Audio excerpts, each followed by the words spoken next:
محمد وعلى محمد.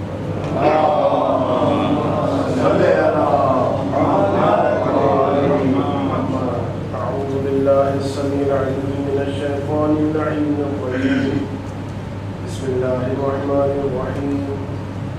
الحمد لله رب العالمين والصلاة والسلام على أشرف الأنبياء والمرسلين وأهل بيته الطيبين الطاهرين المعصومين المظلومين الغر الميامين الذين أذهب الله عنهم الرجس وطهرهم تطهيرا.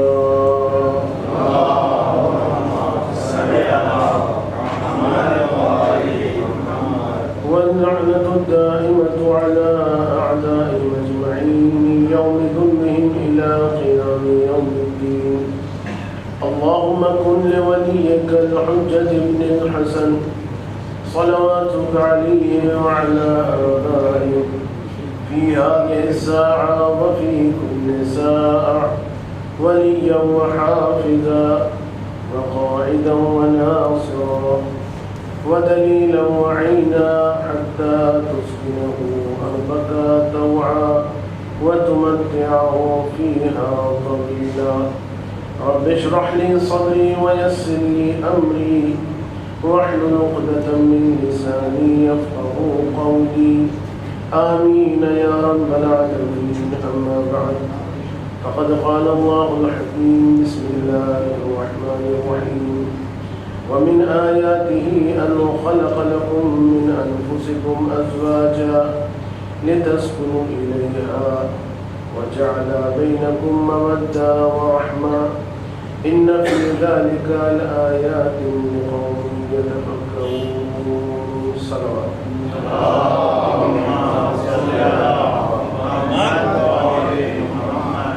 نہج البلاغات میں مولا کائنات کا خطبہ نمبر 81 یعنی 81 نمبر کا خطبہ جاری تھا. 2 حصے ہم نے اس کے بیان کر دیے ہیں اور آج اس کا آخری حصہ میں چاہوں گا کہ تھوڑا سا ذرا طویل ہو جائے گا، لیکن بہرحال اس آخری حصے کو بیان کر کے اس خطبے کو مکمل انشاءاللہ العزیز آج کی شب کر دیں گے اور پھر خدا کی توفیق سے اگلے ہفتے ایک اور خطبہ جو ہے مولا کا بیان کیا جائے گا. اور آپ نے دیکھا ہوگا کہ اس خطبے کے دوران بہت زیادہ میں تفاصیل بیان نہیں کر رہا، اس لیے کہ خود مولا کے الفاظ اتنے زیادہ تفصیلی ہیں کہ کسی تفصیل کی مزید ضرورت نہیں.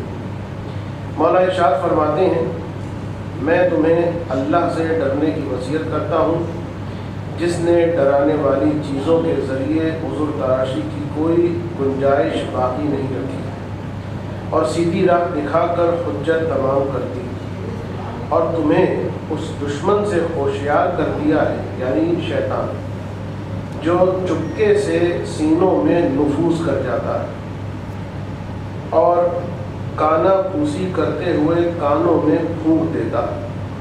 چنانچہ وہ گمراہ کر کے تباہ و برباد کر دیتا ہے اور وعدے کر کے تسلیوں سے ڈھارس بندھائے رکھتا ہے. پہلے تو بڑے سے بڑے جرموں کو سنوار کر لاتا ہے، بڑے بڑے مہلک گناہوں کو ہلکا کر کے دکھاتا ہے اور جب نفس کو گمراہی کے راستے پر ڈال دیتا ہے، لگا دیتا ہے اور اسے یعنی نفس کو اپنے پھندوں میں اچھی طرح جکڑ لیتا ہے تو اب یہ مولا کا جملہ نہیں ہے، یعنی اب قیامت کا دن جب آتا ہے تو جسے سجایا تھا اس کو برا کہنے لگتا ہے. یعنی خود یہ کہتا ہے کہ پروردگارہ یہ گناہ جو ہے یہ تو واقعی بہت بری چیز ہے، میں نے کب کہا ہے کہ یہ گناہ اچھی چیز ہے. اور جسے ہلکا اور سبک دکھایا تھا اس کی سنگینی اور اہمیت بتاتا ہے اور جس سے مطمئن اور بے خوف کیا تھا اس سے ڈرانے لگتا ہے. قیامت کے دن یہی ہوگا کہ جس وقت لوگ کہیں گے کہ پروردگارہ اس شیطان نے ہمیں بہکایا. اور دیکھیے شیطان سے مراد جو ہے صرف اور صرف ابلیس اور اس کے کارندے نہیں ہیں، بلکہ شیطان سے مراد ہر وہ چیز، ہر وہ صحبت اور ہر وہ کمپنی سے مراد کہ جس کی صحبت میں انسان رہتا ہے، کہ جو اسے خدا کی راہ سے بھٹکا دے، چاہے وہ دوست ہو، چاہے وہ رشتہ دار ہوں، چاہے وہ کوئی موبائل ہو، چاہے وہ کمپیوٹر ہو، چاہے وہ کوئی کتاب، یہ تمام وہ چیزیں کہ جو انسان کو راہ سے بھٹکا دیں، یہ سب کی سب وہ ہیں کہ جو باقاعدہ قیامت کے دن شیطان کے ساتھ ساتھ آ کر یہی بیان کریں گی کہ ہم نے کب اس کا ہاتھ پکڑا تھا، ہم نے کب کہا تھا۔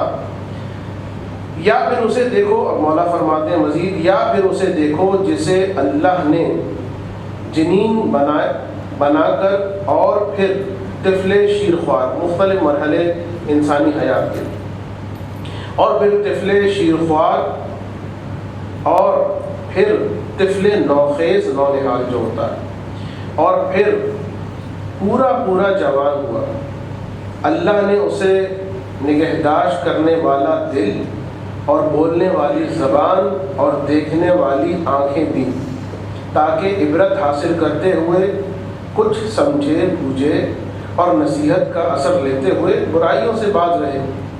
مگر ہوا یہ کہ جب اس کے اعضاء میں توازن اور اعتدال پیدا ہو گیا، جوان ہو گیا، اور اس کا قد و قامت اپنی بلندی پر پہنچ گیا، تو غرور و سرمستی میں آ کر ہدایت سے بھڑک اٹھا اور اندھا دھند بھٹکنے لگا، اس طرح کہ ہوس ناکی کے ڈول بھر کر کھینچ رہا تھا، اور نشاط اور طرب کی کیفیتوں اور ہوس بازی کی تمناؤں کو پورا کرنے میں جان کھپائے ہوئے تھا، یعنی اپنی عیاشیوں میں لگا ہوا تھا، نہ کسی مصیبت کو خاطر میں لاتا تھا، نہ کسی ڈر اندیشے کا اثر لیتا تھا۔ یہ جوانی کا جو زور ہوتا کہ کئی موقع، کئی مرحلے اس کے سامنے آئے، کئی موقعوں پر اس نے بڑی عجیب و غریب خبریں سنی، بڑے عجیب و غریب حالات دیکھے اپنی زندگی میں، دوسروں کی زندگی میں، لیکن اس کے باوجود بھی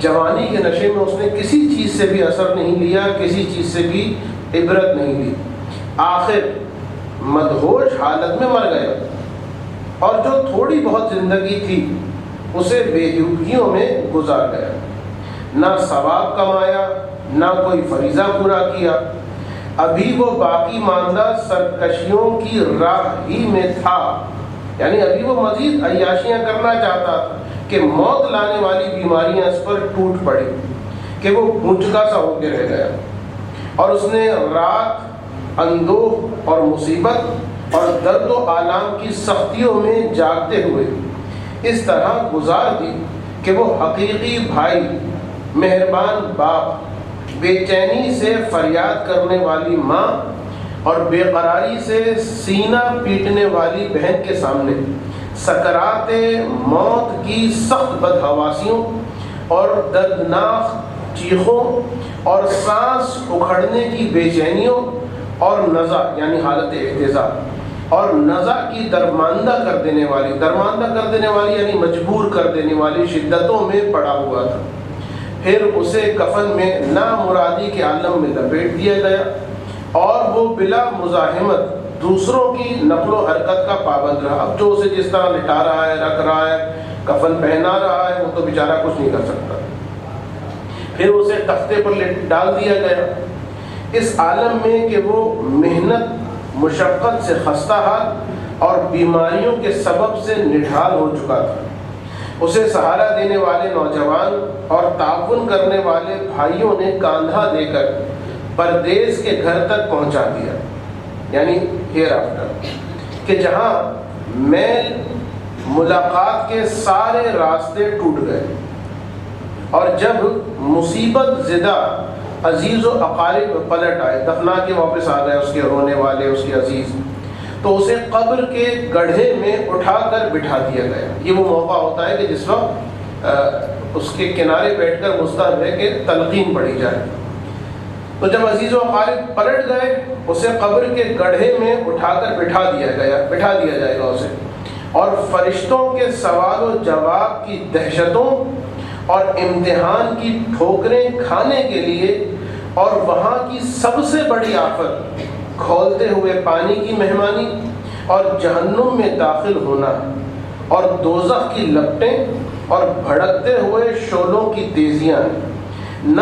اب یہ دیکھیے، اب عذاب کی جو ایک شدت مولا بیان کر رہے ہیں اس کو ذرا پلیز نوٹ کیجیے گا.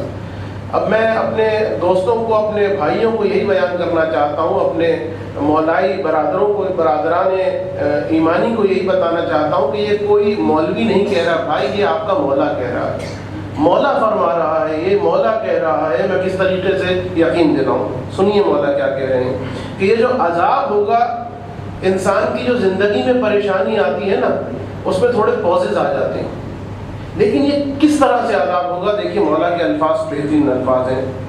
مولا فرماتے ہیں نہ یعنی اس عذاب میں، نہ اس میں راحت کے لیے کوئی وقفہ ہے، نہ سکون کے لیے کچھ دیر کے لیے، ایک سیکنڈ کے لیے بھی بچاؤ ہے، نہ روکنے والی کوئی قوت ہے، اور نہ اب سکون دینے والی موت بھی نہیں آئے گی. کہے گا کہ مار دو مجھے، ختم کر دو، کتنا مجھے مارو گے؟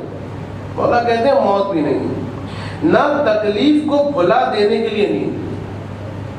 عذاب شدید نہیں ہے، وہ ایک شدت جو عذاب کی اپنی جگہ پر، لیکن جو کنٹینیوٹی کے ساتھ، اور کنٹینیوٹی کے ساتھ بھی دیکھیے بعض اوقات ہوتا ہے کہ ایک ہی مصیبت ہو تو آدمی اس کا عادی ہو جاتا ہے کہ بھئی ایک مصیبت ہو اس کا عادی ہو گیا. مثلا مثال کے طور پر تعزیانے پڑھ رہے ہیں، 10 سال تک پڑھتے رہے کہتے ہیں نا ڈھیٹ ہو گیا آدمی. سنیے مولا جو شدت ہے عذاب کی کہ ہمیں خدا محفوظ رکھے اسی مولا کے صدقے میں، اسی مولا کی شفاعت سے.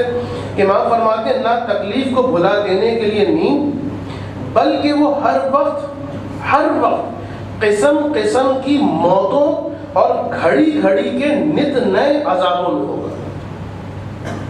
ہر لمحے عذاب جو چینج ہو جائے گا، ہر لمحے جو ہے اذیت چینج ہو جائے گی. یہ عجیب واقعہ، عجیب کیفیت ہوگی. العیاذ باللہ. ہم اللہ ہی سے پناہ کے خواستگار. اب مولا یہاں پر اس جو آخری تقریباً حصہ ہے اس خطبے کا، کہ ان لوگوں کے بارے میں بیان کر رہے ہیں کہ جو یہ لوگ بھی غافل ہیں، لیکن ان کی غفلتیں کس طرح کی ہیں ایک اور انداز میں مولا بیان کر رہے ہیں. اللہ کے بندوں، وہ لوگ کہاں ہیں جنہیں عمریں دی گئیں، زندگیاں دی گئیں، تو وہ نعمتوں سے بہرایاب ہوتے رہے، زندگی کے مزے لیے انہوں نے، اور انہیں بتایا گیا تو وہ سب کچھ سمجھ گئے. ایسے نہیں تھے کہ بے وقوف تھے، سب ان کو سمجھ میں آ رہا تھا. اور وقت دیا گیا، زندگی دی گئی، تو انہوں نے وقت غفلت میں گزار دیا. اور صحیح و سالم رکھے گئے تو اس نعمت کو بھول گئے. وہ جو کہا جاتا ہے نا کہ کچھ نعمتیں جانے کے بعد یاد آتی ہیں، بڑی شدت سے یاد آتی ہیں. ایک صحت کی نعمت، یہ کس وقت یاد آتی ہے کہ جب انسان بیمار ہوتا ہے، مریض ہو جاتا ہے. جب بیمار ہو جاتا ہے تو کسی بیمار سے ذرا پوچھیے، وہ بیمار بیٹھ کے کیسے کیسے پلاننگ بناتا ہے کہ بس اب میں ٹھیک ہو جاؤں گا تو یہ کروں گا. پھر اس کے بعد وہ ٹھیک ہو جاتا ہے، 1-2 دن گزرتے ہیں، دوبارہ اسی ڈھب پہ آ جاتا ہے. تو ایک یہ، اور دوسری جو ہے جوانی کی نعمت. وہ لوگ کہ جو اب سن رسیدہ ہو چکے ہیں، جن کو واقعاً بیماریوں نے جکڑ لیا، اب واقعاً وہ اپنی جوانی کو یاد کرتے ہیں کہ کاش اس زمانی میں جتنی طاقت تھی میرے پاس، بجائے اس کی کہ میں کھیل کود میں لگا رہتا، ادھر ادھر میں نے جو عیاشیاں کی، ایک رات ہی صحیح مصلی پر قیام کر لیتا، ایک شب قدر کو ڈھنگ سے گزار لیتا. شب قدر میں بھی جو ہے لاہو لاب چل رہا ہے 12. تو انہوں نے وقت غفلت میں گزار دیا اور صحیح و سالم رکھے گئے تو اس نعمت کو بھول گئے. انہیں لمبی مہلت دی گئی تھی، اچھی اچھی چیزیں بھی انہیں بخشی گئی تھیں، دردناک عذاب سے انہیں ڈرایا بھی گیا تھا، اور بڑی چیزوں کے ان سے وعدے بھی کیے گئے تھے، جنت. یعنی انہوں نے کچھ بھی نہیں کیا، یہ لوگ گئے دھوکے میں پچھلے لوگوں کی طرح. اب مولا ان سے مخاطب ہے اور گویا آپ سے مخاطب ہے، ہم سے مخاطب ہے. تو اب تم ہی ہو ہلاکت، یعنی تم ہی ہو کہ ہلاکت میں ڈالنے والے گناہوں اور اللہ کو ناراض کرنے والی خطاؤں سے بچتے رہو. اب تمہارے سامنے ساری باتیں بالکل کلیئرلی موجود. اور پھر اس کے بعد میں اس لیے کہ تشریح کرنے کی ضرورت نہیں ہے، اتنا واقعاً ایسا کلام ہے کہ آخر میں جو سید رضی نے جملے بیان کیے ہیں، تاریخ میں جو جملے ہیں کہ اے، اب یہ دیکھیے یہ کنکلوژن ہے اس خطبے کا کہ جو ہم سے خطاب ہو رہا ہے. اے چشم و گوش، یعنی اے آنکھ اور کان رکھنے والوں، اے صحت اور ثروت مال رکھنے والوں، کیا بچاؤ کی کوئی جگہ یا چھٹکارے کی کوئی گنجائش ہے؟ ایک کوشچن ہے مولا، ہے کوئی گنجائش، ہے کوئی چھٹکارے کی جگہ؟ یا کوئی پناہ گاہ یا ٹھکانہ ہے؟ ہم کہیں گے شفاعت ہے اہل بیت علیہ السلام کی. علی علیہ السلام فرما رہے ہیں بھائی مولا پوچھ رہے ہیں، مولا سوال کر رہے ہیں. کس سے کر رہے ہیں؟ معاویہ سے نہیں پوچھ رہے ہیں. مولا کے سامنے میں نے بتایا کہ وہ جس موقع پر مولا نے خطبہ ارشاد فرمایا ہے، تدفین ہوئی ہے ایک مومن کی، اور اس تدفین کے بعد لوگ جو تھے ان کو دیکھا مولا نے اور یہ خطبہ بیان کیا ہے. اور باہر ان کا حوصلہ کہ ہم نے اس خطبے کو 3 حصوں میں تقسیم کیا اور انہوں نے ایک ہی وقت میں مولا کے اس خطبے کو سنا اور اتنی توجہ سے سنا کہ بعد میں دیکھیے یہ مولا فرماتے ہیں کہ کوئی پناہ گاہ یا ٹھکانہ ہے، بھاگ نکلنے کا کوئی موقع، یا پھر یہ چیلنج ہے مولا کا، دنیا میں پلٹ کر آنے کی کوئی صورت ہے؟ اگر نہیں ہے کہ نہیں ہے تو پھر کہاں بھٹک رہے ہو اور کدھر کا رخ کیے ہوئے ہو؟ خداوند عالم کی اس آیت کا مفہوم کہ کس چیز نے تمہیں رب کریم سے دھوکے میں رکھا ہوا ہے؟ کیا چیز ہے کہ تم اپنے رب کریم کی طرف نہیں پلٹتے؟ جمان اس کے پاس ہے، سکون اس کے پاس ہے، پناہ اس کے پاس ہے، امان اس کے پاس ہے، مال و دولت و نعمتوں کی فراوانی اس کے پاس ہے. ما غرک بربک الکریم. تو کس چیز نے تمہیں اپنے رب کریم سے تمہارا منہ الگ کیا ہوا ہے، دوسرے رخ رکھا ہوا ہے؟ یا کن چیزوں کے فریب میں آ گئے ہو؟ حالانکہ اس لمبی چوڑی زمین میں سے، کتنا عجیب خطاب، حالانکہ اس لمبی چوڑی زمین میں سے تم میں سے ہر ایک کا حصہ اپنے قد بھر کا ٹکڑا ہی تو ہے، قبر، کہ جس میں وہ مٹی سے اٹا ہوا رخسار کے بل پڑا ہوگا. یہ ابھی غنیمت ہے.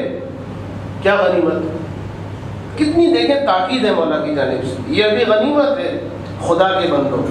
کیا غنیمت؟ جبکہ گردن میں پھندا نہیں پڑا ہوا، روح بھی آزاد ہے، ہدایت حاصل کرنے کی فرصت ہے.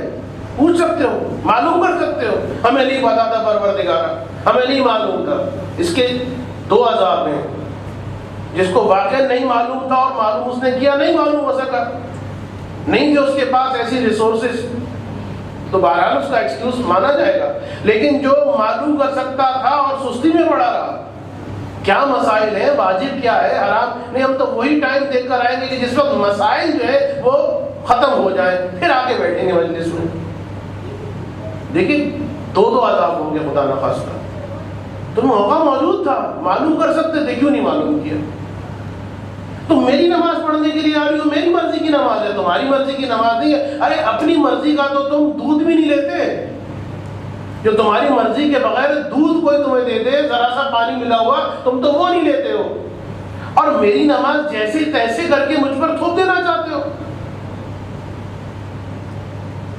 یہ بھی غنیمت ہے خدا کے بندوں، جبکہ گردن میں پھندا نہیں پڑا ہوا، روح بھی آزاد، ہدایت حاصل کرنے کی فرصت اور جسموں کی راحت، مجلسوں کے اجتماع اور زندگی کی بقایا مہلت.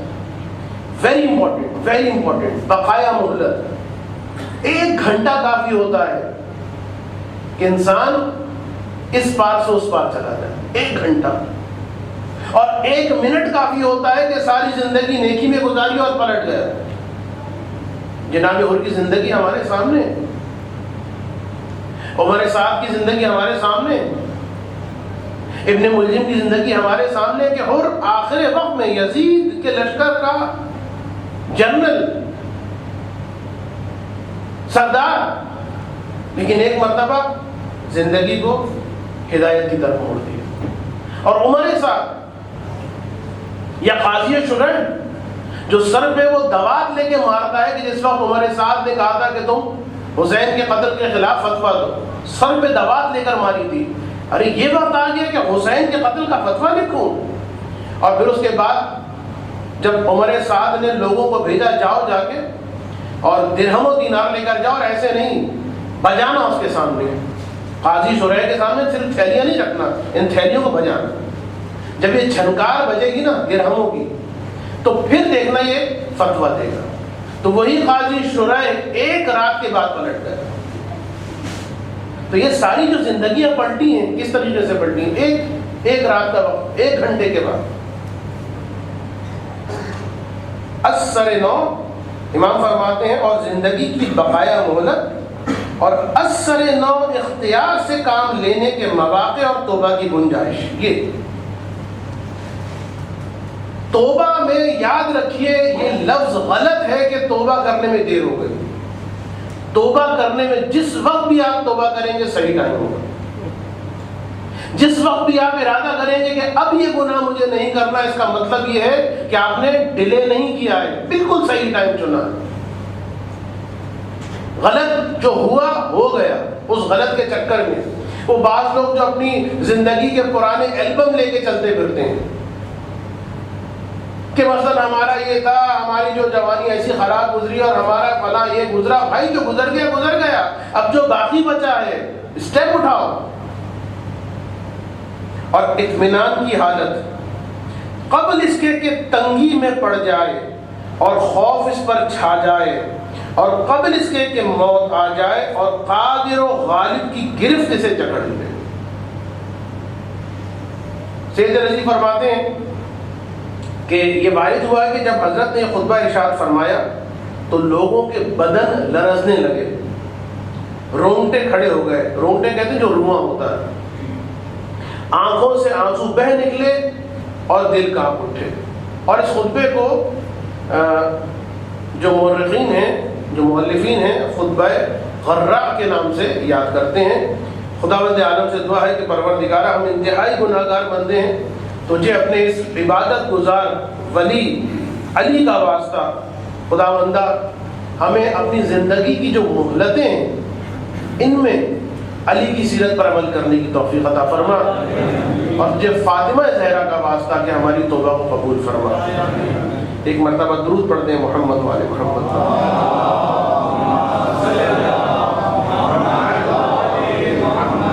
ایک مرتبہ اور درود پڑھتے ہیں محمد والے محمد۔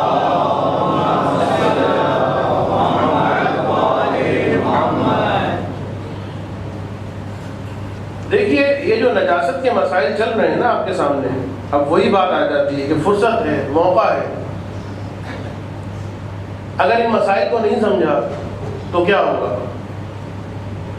لباس نجس، جسم نجس، گھر نجس، غذا نجس، تو نجس غذا کھا رہے ہیں، نجس بدن کے ساتھ نماز پڑھ رہے ہیں، کس کو پکڑا جائے گا؟ لہذا آپ کو اچھا لگے برا لگے، مولانا مسائل کو چھوڑ دیجئے، اسکپ کر دیجئے، ڈائریکٹ مجلس پہ آ جائیں۔ نہج البلاغہ یہ درمیان میں کیوں رکھا ہوا ہے اس کو؟ تو دیکھیے میری ذمہ داری ہے کہ میں اگر خدا کے پاس جاؤں تو میں بھی کوئی اتنا بڑا چیمپئن نہیں ہوں، ہمیں بھی امید ہی صرف اور صرف چادر زہرا سلام اللہ علیہا سے کہ انہی کے وسیلے سے بخشش ہونی ہے، انہی کے وسیلے سے ان تمام ہولناک مراحل کو طے کرنا ہے۔ لیکن کم سے کم اتنا تو ہے کہ شرمندہ نہ ہو جب ہم سے پوچھا جائے کہ تم تو یہاں موجود تھے، لوگوں کی تم نے پرواہ کی، خاموش ہو گئے، لیکن ہم جو اور ہمارے اولیاء جنہوں نے اپنے گھر کے گھر لٹا دیے، کیا یہ پیغام حلال و حرام کا لوگوں کی خاطر پہنچایا تھا یا ہماری خاطر پہنچایا؟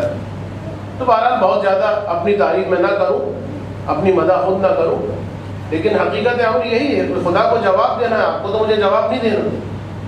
اگر آپ کو مجھے جواب دینا ہوتا تو پھر ٹھیک ہے، پھر جیسا چاہتے میں ویسا پڑھ دیتا، جس میں آپ واہ واہ واہ واہ کرتے میں بھی واہ واہ واہ واہ کروا دیتا، کبھی کبھی کروا بھی دیتا ہوں، اس لیے کہ واہ واہ کروانا ضروری ہے، یاد رکھیے گا، اس لیے کہ فضائل اہل بیت معرفت پروردگار کا ایک بہت بڑا باب ہے، یہ ذہن میں رکھیے گا اس بات کو، یہ کوئی آپ کی واہ واہ کرانے کے لیے نہیں کہہ رہا ہوں، یہ فیکٹ ہے۔ فضائل اہل بیت جو ہے معرفت خدا کا سب سے بڑا باب، جو فضائل اہل بیت کو معذرت کے ساتھ ہیں ایسے چیمپئن پیدا ہو رہے ہیں کو جو بہت زیادہ خاص نہیں سمجھتے، بھائی کوئی پیغام دیجئے، کوئی ایسی بات کیجئے جس سے اصلاح معاشرہ ہو جائے. ٹھیک ہے اہل بیت کے جو فضائل ہوں گے، ارے ٹھیک ہے اہل بیت کے فضائل ہوں گے، بیکار میں گئی ساری چیزیں، بیکار میں گئی آپ کی نماز، بیکار میں گیا آپ کا حج، بیکار میں گیا سب کچھ اگر فضائل اہل بیت کی توقیر آپ کے دل میں نہیں ہے.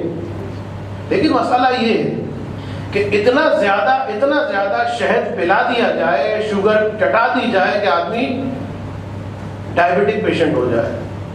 پھر آدمی سمجھنے لگے اب تو ضرورت ہی نہیں ہے کسی مسئلے کی، اب تو ضرورت ہی نہیں ہے کسی بات کی. تو یہ وہ انداز ہے فضائل کو بیان کرنے کا کہ جو اہل بیت بھی پسند نہیں کرتے. اس لیے کہ طویل خطبے میں کہیں بھی مولا یہ کہہ دیتے کہ بھئی گھبراؤ مت، یہ ساری باتیں جو ہیں دوسروں کے لیے ہیں، یہ سارے مسئلے جو ہیں دوسروں کے لیے ہیں. میں جو ہوں تمہارا مولا، پرواہ نہ کرو، بس میرا نام لیتے رہو، میرے نام کے نعرے لگاتے رہو، میں آ جاؤں گا تمہاری قبر میں، کوئی پریشانی کی ضرورت نہیں ہے کہیں دکھا دے کوئی مجھے. یہ پورا نہج البلاغہ کے خطبے آپ کے سامنے موجود ہے، دکھا دیجئے مجھے. شفاعت ہے، ضرور ہے شفاعت، لیکن کب؟ مرحلہ وار. وہ الگ ایک موضوع ہے کہ شفاعت کس اعتبار سے ہے. بعض لوگوں کی دنیا میں بھی شفاعت ہو جاتی. آپ اطمینان رکھیے شفاعت صرف روز محشر اور قبر نہیں ہے، دنیا میں بھی ہے. ان معنوں میں کہ ہم کتنے گناہ بھیجتے ہیں جن کی وجہ سے کتنی قیامت کی مصیبتیں ہمارا رخ کیے ہوتی ہیں، اہل بیت آگے بڑھ کے ہماری شفاعت کر دیتے ہیں. یاد رکھیے گا اس بات کو.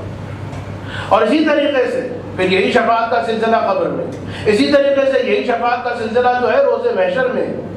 لیکن جس طریقے سے، میں بس ختم کر رہا ہوں بات کو، کہ جس طریقے سے ایک ماں اپنے بچے کو جو بہت میلا کچیلا نجس بدبودار ہو چکا ہو، چھوٹا بچہ، تو اب اس کو کس طریقے سے نہلائے گی؟ صابن سے رگڑ کر. اور رو بھی رہا ہے تب بھی جو ہے مثلاً وہ ماں اس کو رونے کی پرواہ نہیں کرے گی، اس لیے کہ اس کو لے کے جانا ہے کہاں پر؟ مثلاً ایک اچھی پارٹی میں، ایک اچھی دعوت میں، خواتین کے سامنے بٹھانا ہے، اچھی خواتین آئیں گی. اب میرے بچے کے پاس سے بدبو آ رہی ہوگی تو میری کیا عزت رہ جائے گی؟ توجہ رکھیے گا اس بات کو، سنیے گا غور سے. تو وہ ماں کیا کرے گی؟ محبت رکھنے والی ماں بھی اپنے بچے کو رگڑ کر دھوئے گی، چاہے اس رگڑنے میں ریشز پڑ جائیں، چاہے اس رگڑنے میں بچہ رو رہا ہو، لیکن ماں کو لے کے جانا ہے صاف ستھرا کر کے اس بڑی پارٹی میں، اس بڑی دعوت میں، خوشبودار کر کے، صاف ستھرا کر کے. یہ جو قبر ہے نا، یہ آل محمد کے چاہنے والوں کا ایک سروس اسٹیشن. آپ کو بڑی پارٹی میں لے کے جانا ہے، جنت میں لے کے جانا ہے اہل بیت. آپ کو روز محشر میں کھڑا کرنا ہے اہل بیت نے، جہاں پر ساری انبیاء کی امتیں اور دوسروں کے ماننے والے کھڑے ہوں گے. تو ان درمیان میں آپ کو اگر آپ گناہوں کے میل کچیل سے بدبودار ہوئے ہوں تو کیا ہوگا؟ تو پھر یہ ہوگا کہ سروس اسٹیشن میں رکھا جائے گا جس کا نام ہے قبر، کہ جس کا بھی تذکرہ مولا نے کیا. اور یہاں پر گناہ کے جو اتنے موٹے میل ہیں وہ اتنی آسانی سے نہیں دھلیں گے. پھر اس کے لیے کبھی عذاب ہوگا، کبھی کھولتا پانی ہوگا، کبھی سانپ بچھو، کیا کچھ جو مولا نے بھی ارشاد فرمایا ہے. اور اس کے بعد جب انسان ان سب چیزوں سے صاف ستھرا ہو جائے گا تو اب اہل بیت کے چاہنے والے انشاءاللہ روز محشر میں اس طریقے سے آئیں گے کہ فخر کرتے ہوئے سائے تلے کھڑے ہوں گے. لوگ پریشانی کے عالم میں ہوں گے. جس نے حسین پر آنسو بہائے ہوں گے، پھر وہ ساری روایتیں یاد آ جائیں گی، سمجھ میں آ جائیں گی کہ اس محشر میں حسین پر رونے والی آنکھ نہیں ہوگی.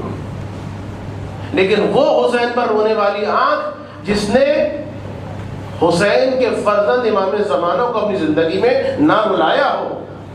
توجہ ہے آپ کی؟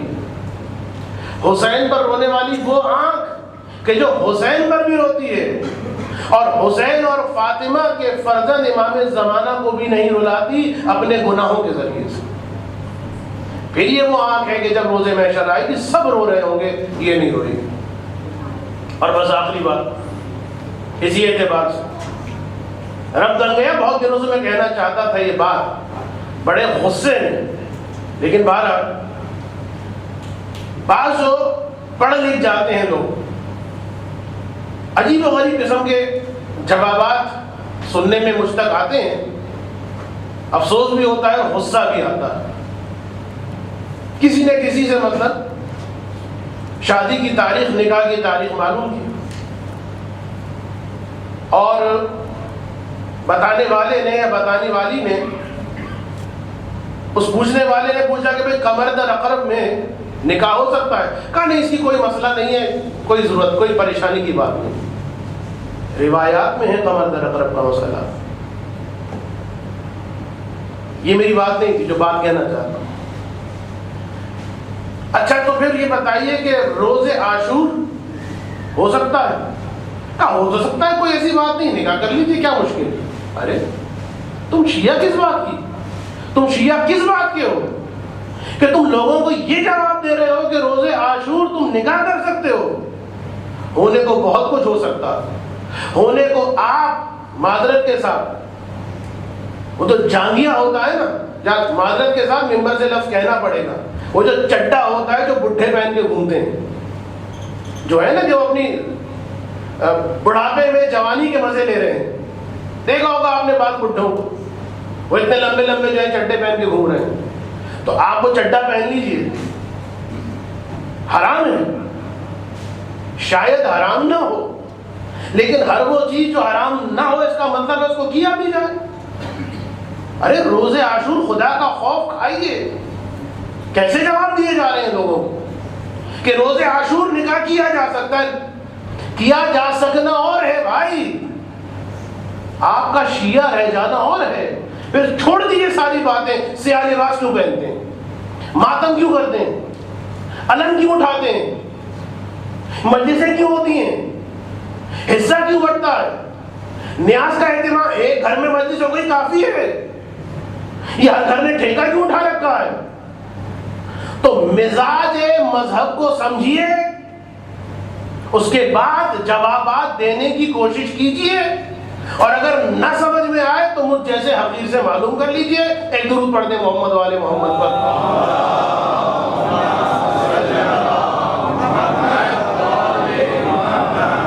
تو بہرحال یہ مسائل جو تھے، خون کا مسئلہ تو نامعلوم خون کی طرح چپک کے رہ گیا ہے کہ ابھی تک جو ہے مکمل نہیں ہوا. آج اس کو بھی میں نے مکمل کرنا ہے انشاءاللہ.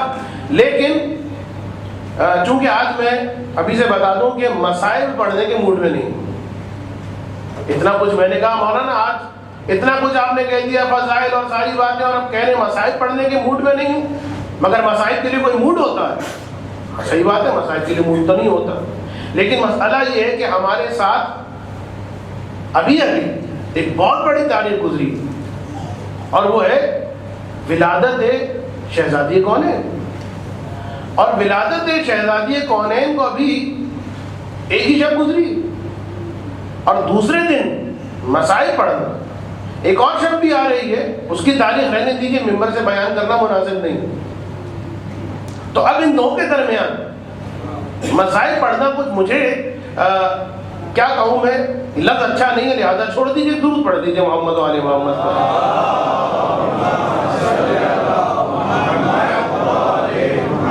ایک بات بتا دوں میں آپ کو، ولادت کے عنوان سے مومنین کی لبوں پر مسکراہٹ بکھیر دینا بھی اچھا کام ہے. وہ یہ کہ ہم نے غالباً گزشتہ ہفتے، یعنی گزشتہ جمعرات کو ہم نے شوہر کی ذمہ داریاں شروع کی تھی. ایسے کچھ ہوا تھا نا، گزشتہ جمعرات شوہر کی ذمہ داریاں شروع کی. اور چاند بھی لگتا ہے، لگتا کیا ہے، چاند تو ہوتا ہی مذکر ہے، تو اس کو بھی گہن لگے. شوہر کی ذمہ داریاں زمین میں بیان کی جا رہی ہیں، برا چاند کو لگ رہا ہے، اس کو بھی گہن لگ گیا.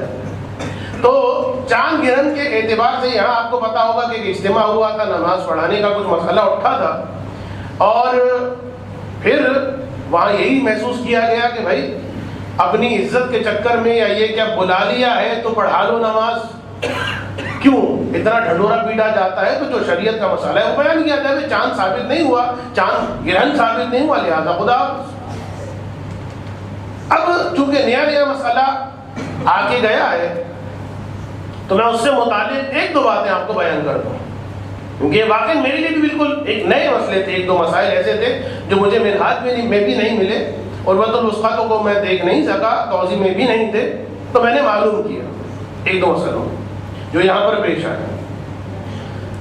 دیکھیے جو میں نے اعلان بھی کیا تھا اور جو مجھ تک موثق افراد نے خبر پہنچائی تھی جو چاند گرہن ہوا تھا کہ صاحب 10:05 پہ چاند گرہن شروع ہو جائے گا.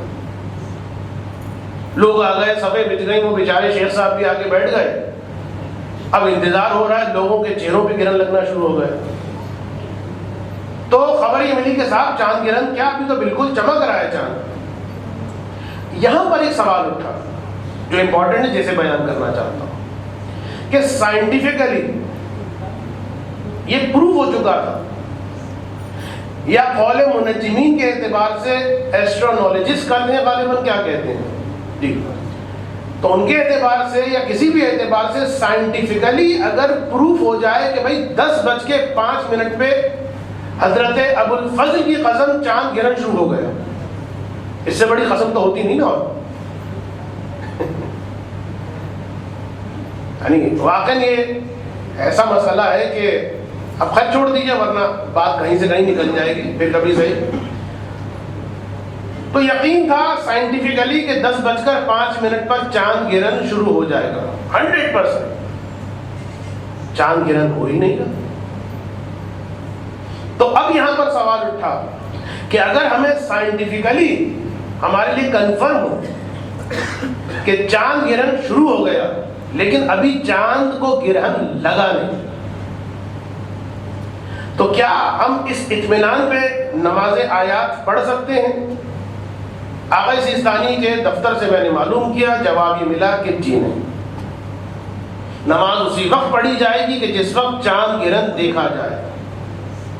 دوسرا سوال اٹھا یہیں پر کہ اچھا وہ دیکھنے سے مراد کیا عام آنکھوں سے دیکھ لے آدمی یا ٹیلیسکوپ بھی چلے گا؟ جواب ملا جی نہیں. عام آنکھ سے اگر آپ دیکھیں گے کہ چاند کو گرہن لگنا شروع ہو گیا ہے اور شک میں نہ ہو کہ بھئی لگ رہا ہے نہیں لگ رہا ہے, شاید لگ گیا ہے, وہ کچھ بادل کا ٹکڑا نہیں, کنفرم ہو جائے کہ چاند کو گرہن لگنا شروع ہو گیا ہے, اور یہ ٹیلیسکوپ کے ذریعے سے نہیں, آپ کی آنکھ جو عام آنکھ ہے, گلاسز پہنے وہ الگ بات ہے. تو جب تک اپنی آئیز سے نہ دیکھیں اس وقت تک گرہن شروع ہوا ہے یہ ثابت نہیں ہوگا. تو یہ دو باتیں چاند گرہن کے حوالے سے کہ جو میں نے معلوم کی اور آپ تک پہنچانا میں نے ضروری سمجھا. اب خون کے متعلق مسائل, اور میں نے کچھ باتیں جو بیان کی تھیں ان میں یہ بتایا تھا کہ صاحب خون کو اتنا پاک نہ سمجھیے, ذرا سا بھی نکل جائے تو بھی نجس ہے, سوئی کی نوک کے برابر انگلی پر موجود ہو تو بھی نجس ہے, بہت زیادہ ہو تو بھی نجس ہے. آج ایک بات بتا دوں خواتین کے لیے کہ وہ کپڑے جو خون سے نجس ہو جائیں, جن کپڑوں پہ خون لگا ہو یا کوئی بھی نجاست لگی ہو, آپ ان کپڑوں کو کبھی پاک کپڑوں کے ساتھ مت دھوئیں. میں بالکل سمپل بات کر رہا ہوں, ڈیٹیل میں نہیں جا رہا. ان کو الگ دھوئیے یعنی پاک کیجیے, اور ان کو الگ آپ دھوئیے یا جو بھی کرنا ہے. اس لیے کہ اگر آپ نے ساتھ دھونے کی کوشش کی, اگرچہ بہت سارے لوگ یہ مسائل لے کر آ جاتے ہیں کہ واشنگ مشین میں مثلاً جو ہے وہ پاک ہو جاتے ہیں, کپڑے کس طرح پاک ہو جاتے ہیں, وہ ایک الگ قصہ اور الف لیلوی داستان ہے جسے میں ممبر پہ چھیڑنا نہیں چاہتا. سمپل یہ بات یاد رکھیے کہ نجس کپڑوں کو الگ سے پاک کیجیے, چاہے وہ خون سے نجس ہوئے ہوں, چاہے وہ بچوں کی پوٹیز وغیرہ سے پاک نجس ہوئے ہوں, ان کو الگ سے پاک کیجیے. واشنگ مشین میں یا بالٹی کے اندر پاک کپڑوں کے ساتھ ان کو مکس اپ نہ کیجیے. یہ اصول بنا لیں.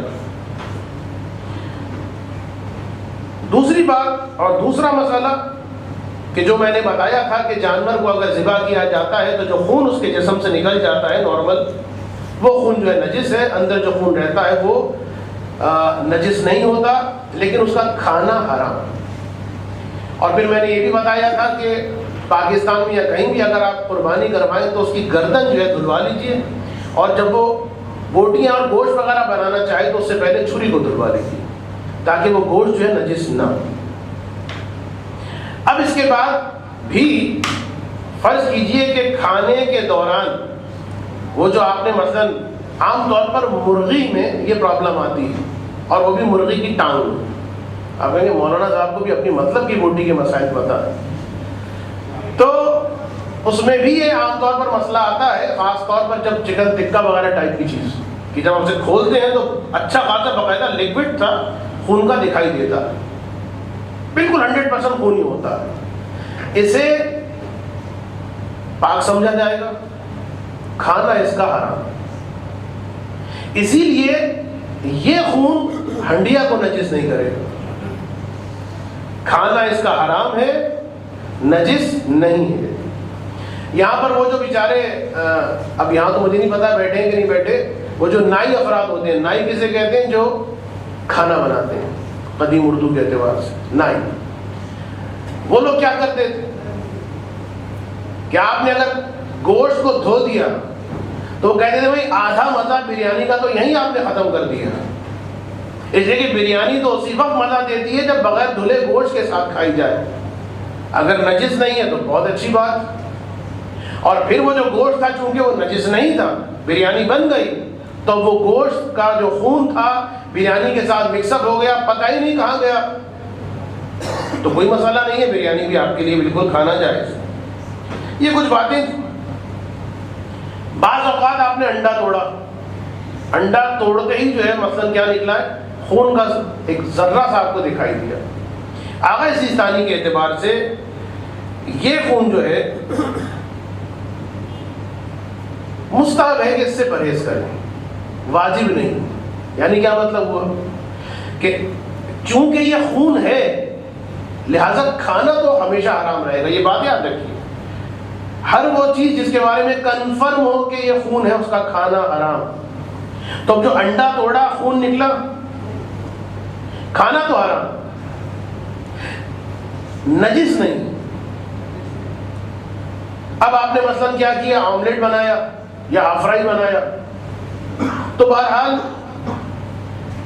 آملیٹ میں اگر صورتحال یہ بن گئی کہ وہ خون بالکل اتنا سوئی کی نوک کے برابر تھا کہ غائب ہو گیا، ختم ہو گیا، پتہ نہیں چلا کہاں گیا خون، تو پھر وہ آملیٹ کھا سکتے ہیں. فرائی انڈا بنایا، ہمیں مولانا صاحب کو لگتا ہے بڑے برے وقت گزرے ہیں کہ اتنا کچھ بنانا آتا ہے. فرائی انڈا بنایا اور اس کی زردی میں یا اس کی سفیدی میں کہیں پر یہ خون کا ذرہ موجود تھا، تب کیا کریں گے آپ؟ اس خون کو پکانے کے بعد، یعنی اس انڈے کو پکانے کے بعد، تلنے کے بعد خون الگ کر دیں گے اور انڈا کھا لیں.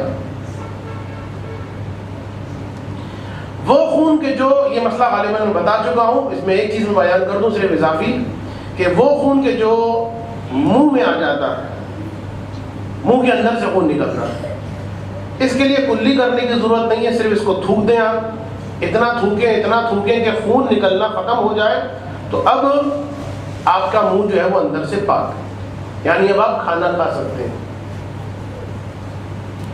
ایون اگر آپ کے منہ کے اندر نقلی دانت لگے ہوں، ایون اگر آپ کے منہ کے اندر کیا ہے فلنگ وغیرہ ہو. اور دو مسئلے اور اس کے بعد پھر آج کی تقریر. بعض اوقات ہوتا یہ ہے کہ انسان جو ہے وہ ہتھوڑی کسی کیل ویل پر ٹھوک رہا ہے اور اپنے انگلی پر جو ہے وہ ہتھوڑی لگ گئی، یا گاڑی کے دروازے میں ہاتھ آ گیا خدا نخواستہ. تو یہاں پر کیا ہوتا ہے، دو کیفیتیں ہوتی ہیں کہ ایک صورت یہ ہوتی ہے کہ ہم کہتے ہیں کہ سب خون جم گیا، سنا ہوگا آپ نے، بلیک سا بن جاتا ہے. اور ایک صورت یہ ہوتی ہے کہ نہیں خون نہیں جما، یہ گوشت جم گیا ہے. اگر شک ہو رہا ہے کہ خون جمع ہے، گوشت جمع ہے، چھوڑ دیں، وہ مسئلہ ہی نہیں. اگر پتا ہے کہ گوشت جمع ہے پھر تو کوئی مسئلہ نہیں. یہ پتا ہے کہ یہ خون یعنی کیا ہو گیا، مر گیا، مرا ہوا خون، ہتھوڑی ٹوکنے کی وجہ سے ہاتھ بیچ میں آ گیا، انگلی بیچ میں آ گئی. اس کا مسئلہ کیا ہوگا؟ دیکھیے اس کا مسئلہ یہ ہے کہ اگر ہاتھ میں کہیں پر بھی ہے تو آپ کے لیے پرابلم ہی نہیں ہے کوئی. لیکن زیادہ تر جو پیش آنے والا مسئلہ ہے اس کے اعتبار سے بتا رہا ہوں. اگر یہ ناخن میں بالکل سرے پر ہے اور یہ خون ہے، یعنی یہ کہا جائے کہ صاحب یہ خون مر گیا اور یہ آپ کو دکھائی دے رہا ہے، صحیح؟ تو اب یہاں پر آپ کی ذمہ داری کیا ہوگی؟ تھوڑی سی سسکیاں لیں گے آپ سنتے ہوئے کہ اس کو اکھیڑنا پڑے گا. مجھے پتا تھوڑی سی سسکیاں لیں گے آپ، اس کو اکھیڑنا پڑے گا. لیکن اکھیڑنا عام طور پر کافی مشقت کا باعث بن سکتا ہے. اگر آسانی سے اکھڑ جائے تو ٹھیک، لیکن عام طور پر مشقت کا باعث بنتا ہے. اور یہ دکھائی دے رہا ہے یعنی کھلا ہوا ہے، ناخن کے اندر ہے اگر اندر اس طریقے سے ہو کہ باہر دکھائی ہی نہ دے تو بھی کوئی مسئلہ نہیں، لیکن اس طریقے سے ہے کہ بعض اوقات آپ کو یہ بھی پتا ہوگا کہ وہ اوپر آتے آتے آتے ایک مرتبہ بالکل اوپر آ جاتا ہے کہ اب ناخن کٹا تو وہ بھی سامنے آ گیا. تو اب یہاں پر اس کو اکھیڑنا، اگر یہ ابھی بھی خون مانا جائے تو اس کو اکھیڑنا جو ہے مرا ہوا خون ہی چاہے کیوں نہ کہا جائے، مرے ہوئے خون سے بھی وہ خون جو ہے پاک نہیں ہوتا. اگر آپ اس کو اکھیڑ سکتے ہیں تو آپ کے لیے اکھیڑنا ضروری ہوگا. کس چیز کے لیے؟ وضو کے لیے. کس چیز کے لیے؟ غسل کے لیے. اکھیڑنا واجب. اگر اکھیڑ نہیں سکتے تو پھر وضو کے بدلے تیمم ہوگا، غسل کے بدلے بھی تیمم کرنا ہوگا. آخری بات، یعنی اس مسئلے کی آخری بات، اور وہ یہ کہ اگر کبھی ایسا ہو جائے کہ ناخن کا مرا ہوا خون جو ہے وہ باہر کی طرف دکھائی دے رہا ہو تو کم سے کم ایک کام ضرور کریں کہ اس کے اوپر ایک کوئی ٹیپ یا کچھ ایسی چیز لگا دیں کہ اگر کوئی آپ نے پانی کا کام کیا تو اس کا پانی اگر ٹچ ہو کے بہتا ہوا نیچے آ گیا، کپڑوں میں لگ گیا تو وہ بھی نجس ہوگا.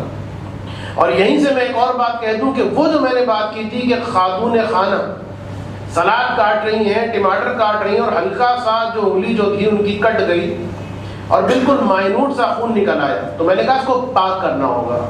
صحیح. اگر پاک نہیں کیا، اسی طرح کام کرتے رہے، بھائی خون تو نہیں بہ رہا ہے لیکن پاک نہیں ہوا ہے، اس سے جو پانی بھی بہہ کر جہاں جہاں جا رہا ہے اس چیز کو نجس کر رہا ہے. یہاں تک کہ کس چیز کو نجس کر رہا ہے؟ بس یہ آخری مسئلہ ہے. یہاں تک کہ اس چیز کو بھی نجس کر رہا ہے کہ ایک مسئلہ شرعی ہے کہ ہنڈیاں پکاتے ہوئے اگر ہانڈی میں خون کا قطرہ گر جائے، پاک والا نہیں، پاک والا کون سا وہ تو میں نے بتا دیا. صحیح. اب مجھے زیادہ تفصیل میں جانے کی ضرورت نہیں. نجس والا خون، آپ کا خون کٹ کے گر یعنی بہہ کے گر گیا، یا کوئی اور خون جو نجس تھا بہہ گیا، ہنڈیاں پک رہی ہے، جوش اور ابال آ رہا ہے اور وہ ایک قطرہ، ہنڈیاں چھوڑ دیجیے، دیگ پک رہی ہے. یہاں کی دیگ انشاءاللہ خراب نہیں، پریشان نہ ہو. تو وہ ایک قطرہ خون اس پورے سالن کو نجس کر دے گا. اب یہاں پہ آ جائیں کہ وہ خواتین نے مثلا اس کی طرف توجہ دی نہیں، پاک نہیں کیا اس کو اور ہاتھ دھو لیے اور اب پکانا شروع کیا کھانا، وہ ہاتھ سے پانی کا قطرہ نجس بہتا ہوا ہنڈیا میں بہنے لگا، تو یہ پوری ہنڈیا جو ہے سالن جو ہے، چاول اگر ہے تو ٹھیک ہے، جہاں گرا ہے وہ قطرہ آپ کو معلوم ہے وہاں سے اٹھا لیجیے، آپ چاول والے الگ کر دیجیے. لیکن جیسے ہی سالن میں گرے گا پورا سالن نجس، کھانا اس کا جائز نہیں ہے. اب اس کو جانوروں ہی کو کھلائیے اور کسی اور کو کھلانا بھی جائز نہیں ہوگا.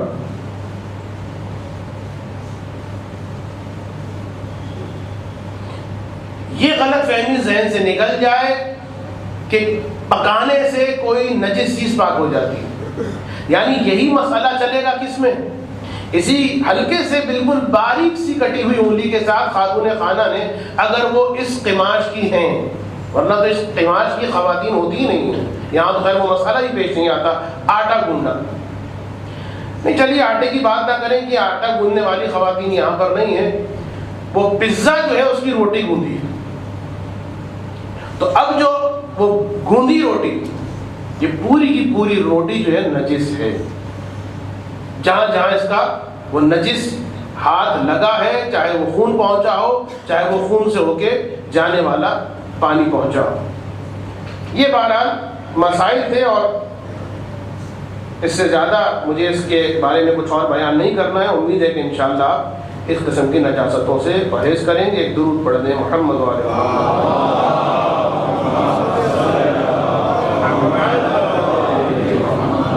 بعد میں آنے والوں کو میں بھی بتا دوں کہ آج میں مسائل نہیں پڑھوں گا، متصل بے ولادت جناب شہزادی کونین ہے، اور ایک اور اعتبار سے بھی جو آنے والی شب ہے اس کے اعتبار سے بھی، تو لہٰذا آج مسائل نہیں ہوں گے اور تقریر کے بعد جو ہے براہ راست ہم زیارت سے مستفید ہوں گے.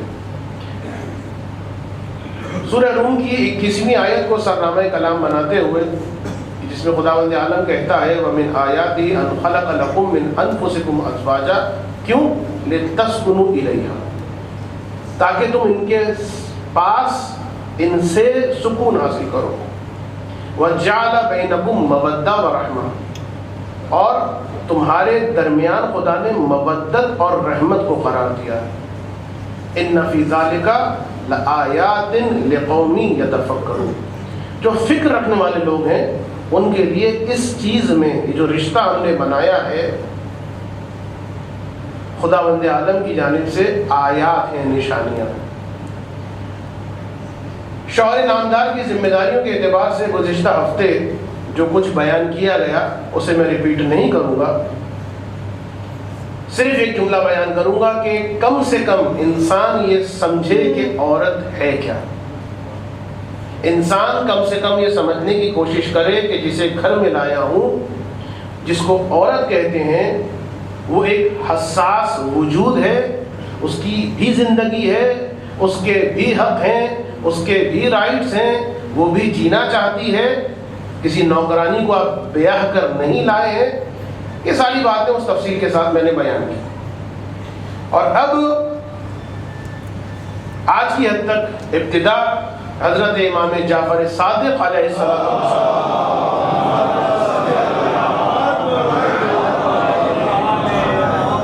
میں نے بتایا تھا نا کہ عورت جو حساس ہوتی ہے اس کی وجہ سے کچھ عادتیں خود بخود اس کے اندر ہوتی ہیں، آپ ان کو ہٹا ہی نہیں سکتے. اور اسی حساسیت اور عطوفیت کی وجہ سے ایک چیز جو عورت کے اندر ہوتی ہے وہ یہ ہے کہ امام فرماتے ہیں عورت کو مرد سے بنایا ہے، لہذا ساری توجہ بیوی کی شوہر کی جانب رہتی ہے. پس خبردار اپنی بیوی سے بے اعتنائی نہ برتو. سنیے گا جملہ، جو ہمارا ماننے والا ہوتا ہے وہ بہت زیادہ اپنی بیوی سے اظہار محبت کرنے والا ہوتا ہے. ہر جگہ بے حیائی، ہر جگہ بے شرمی، اور جہاں پر میں بے حیائی اور بے شرمی کا متوازن اور عدل نہیں کہہ رہا ہوں، کہ جہاں پر واقعی انسان کو اظہار محبت کرنا چاہیے، جہاں پر امام کا حکم ہے. اور دیکھیے کتنے سخت الفاظ ہیں امام کے، کہ جو ہمارا ماننے والا ہوتا ہے. میں امام کے الفاظ پڑھ رہا ہوں، مجھ پر اعتراض نہ کیجیے گا کہ مولانا صاحب یہ آپ کیا باتیں کرنے بیٹھتے ہیں. مجھ پر اعتراض نہ کیجیے گا بھائی، چھٹے امام کی روایت ہے. امام فرماتے ہیں جو ہمارا بہت زیادہ ماننے والا ہوتا ہے وہ بہت زیادہ اپنی زوجہ سے اظہار محبت کرنے والا ہوتا ہے. اب بہرحال اس کی تفاصیل میں بیان کروں گا لیکن بہت احتیاط کے ساتھ. لیکن شروع میں چاہتا ہوں کچھ احادیث میں آپ کے سامنے بیان کروں. یہ جو مولانا نے فرمایا کہ بے اعتنائی نہ برتو اپنی زوجہ سے، کچھ موارد میں نے بیان کیے تھے. ایک بہت اہم مورد، اتنے کام کرنے کے باوجود بھی، اتنی زحمتیں اٹھانے کے باوجود بھی صرف مورد توجہ آپ رہتے ہیں اس کے. مثلا تھوڑا سا میک اپ کر لیا، کچھ اچھا لباس پہن لیا اور تھوڑا سا سج کے آپ کے سامنے آ گئے. کچھ کہیں گی نہیں، کھڑی ہیں آپ کے سامنے، بار بار آ رہی ہیں. کچھ نہیں کہا تو مجبوراً کہتی ہے بھائی کیسی لگ رہی ہوں. اس پر بھی آپ نے کہا کہ ہاں ہاں صحیح صحیح. تو یہ وہ چھری ہے جو اس کے دل کو کاٹ دیتی ہے. میں نے کہا کہ ویمپائر بھی لگ رہی ہو تب بھی یہاں پر اس کی تعریف کی. اور میں نے دوسرے مورد بھی بیان کی تھی، یہ بے اعتنائی نہ کرے. انسان بولنا چاہتی ہے، گفتگو کرنا چاہتی، کس سے بات کرے؟ بات کرے. بات نہیں کرنا آ رہی ہے، تھکے ہوئے آفس سے بہت زیادہ، کہیں ٹھیک ہے تھوڑی دیر کے بعد میں بات کرتا ہوں، لیکن بیٹھے ہیں بات کریں. بات کرنے کا دل نہیں چاہ رہا، ہوں ہاں جیسی میری مجلس میں بھی آپ انشاءاللہ کے دکھانے کے لیے نہیں، یوں کرتے رہتے ہیں، ہوں کرتے رہتے ہیں، تو کرتے رہیے، کیا بری بات. ادھر سے زیادہ ثواب آپ کو وہاں ملنے والا ہے. درود پڑھتے محمد والے محمد.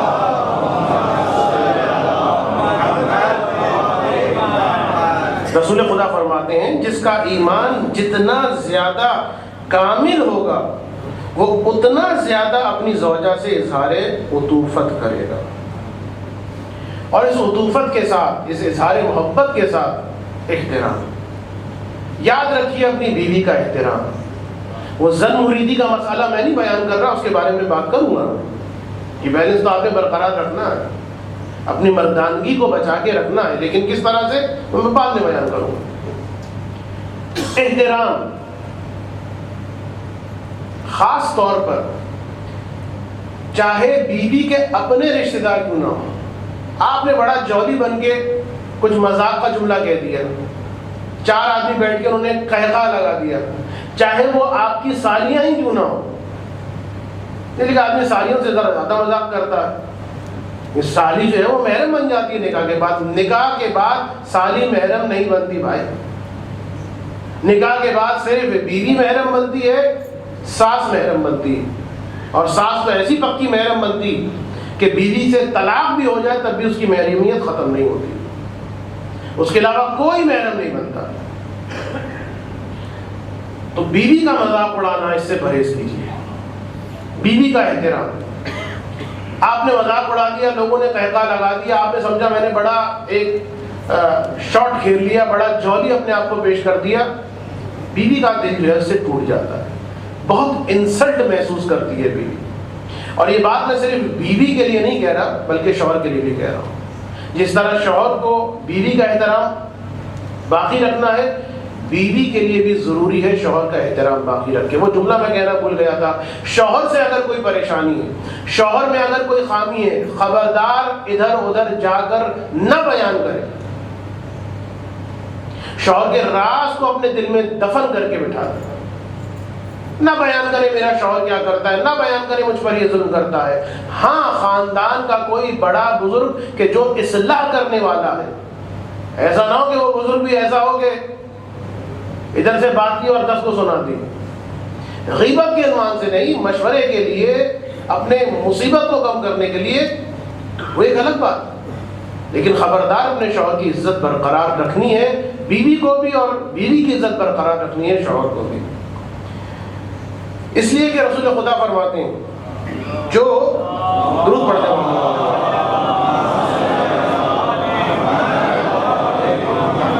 جو اپنے خانوادے یعنی اپنے فیملی کی توہین کرتا ہے، وہ اپنی زندگی کی خوشی سے یقیناً ہاتھ دھوتا ہے۔